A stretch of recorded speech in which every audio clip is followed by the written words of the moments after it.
अस्सलाम वालेकुम। तो ये हमारा पार्ट 2 में और इकरा निकल गया अपने दूसरे लोकेशन की तरफ। जहाँ हमें 10 मिनट लग रहा था जाने में, अब हमें लग रहा है वहाँ आधा घंटा जाने में, क्योंकि गूगल मैप की वजह से। बहुत मुश्किल के बाद मैं और इकरा अपने लोकेशन पे पहुँच गए। पहुँचने के बाद हमने क्लाइंट को कॉल किया तो क्लाइंट ने कहा कि ये वो लोकेशन है ही नहीं जहाँ हमें जाना है, तो वो अपनी फ्रेंड को भेज रही हैं, वो हमें करेक्ट लोकेशन पर लेकर जाएंगे। उनकी फ्रेंड आई तो उन्होंने कहा कि हमें बस से जाना होगा। तो मुझे थोड़ा गुस्सा आया कि अरे उन्होंने जो लोकेशन बताया और ये लोकेशन बहुत ही अलग है। फिर भी मैंने उन्हें कुछ नहीं कहा, क्योंकि उनका अखलाक बहुत अच्छा था, बहुत वेल बिहेव कर रही थी।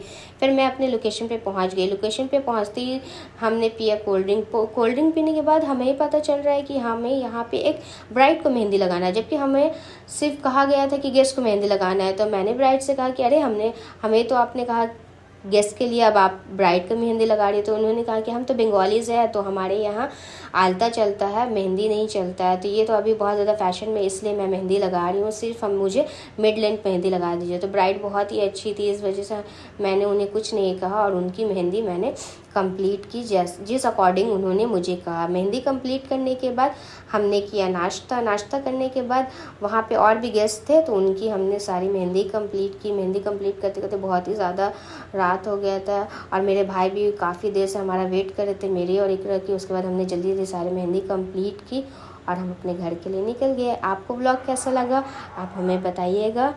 अस्सलाम वालेकुम।